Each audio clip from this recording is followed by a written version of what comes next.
আসসালামু আলাইকুম প্রিয় বন্ধুগণ, সবাই কেমন আছেন? দেখেন আমি আদার জার নিয়ে বসে আছি। এই জায়গার মধ্যে চারটা আদার বস্তা আছে। এই চারটা আদার বস্তা কিন্তু এগুলা কিন্তু নতুন আদা না, নতুন লাগাইছে না আমার কৃষক। এই আদাগুলা 1 বছর আগে লাগাইছিল, কিন্তু সময় মতো এগুলা নাও দেয়, সে পরবর্তী বছরের জন্য এগুলা রেখে দিছে।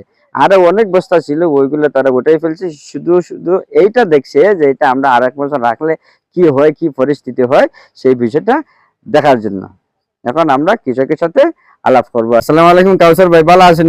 ওয়ালাইকুম আসসালাম, আলহামদুলিল্লাহ ভালো ভাই। উনি হচ্ছে আদার বস্তায় আদার মালিক আর কি।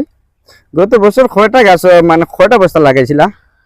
আমি এখানে প্রায় 8টা বস্তা লাগাইছিলাম। 8টা বস্তা লাগানোর পরে 4টা বস্তা উঠাইছি, আর 4টা বস্তা রাখিয়া দিছি। আমি দেখো আগামী বছর এই 4 বস্তা থেকে কি রকম ফলন আসে। আর আদার যে মুকুন্দ গুলা, এইগুলা এই 1 বছরে পুরান আদার মুকুন্দ গুলা ফসে না, সঠিকভাবে থাকে, সতেজ ভাবে থাকে। এটা পরীক্ষা করার লাগি পরীক্ষামূলক ভাবে আমি এই 4টা বস্তা রাখিয়া দিলাম। মানে এটা পরীক্ষা করার লাগে রাখছেন যে আগে যে 4টা বস্তা উঠাইছেন, ওই 4টা বস্তার মাঝে যে কেজি আদা হয়েছে, এই 4টার মাঝে অত কেজি হয় কিনা, এটার সাথে এটা কতটুকু পার্থক্য হয় এটাও দেখার লাগে।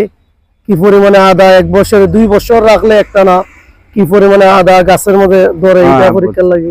কাউসার ভাই, আগে যে 4টা বস্তা ছিল, 4টা বস্তার মাঝে কত গ্রাম করে আদা? 4টা বস্তায় 500-600 গ্রাম করে আদা, 500-600 গ্রাম করে আদা পাওয়া গেছিল এক একটা বস্তায়। এখন এক একটা বস্তায় আরো 1 বছর পরে উঠাইবেন নাকি পুরান গুলো উঠাই ফেলবেন, কোনটা করবেন? না, আমি চিন্তা করতেছি পুরান গুলো উঠাইলাম না, সম্পূর্ণ রেখে তোমার 1 বছর পরে দেখি ইনশাল্লাহ কতটুকু পরিবর্তন আসে। অন্যান্য এই 1 বছরের আদার সাথে 2 বছরের আদা কতটুকু সেই পর্যন্ত বুঝছি।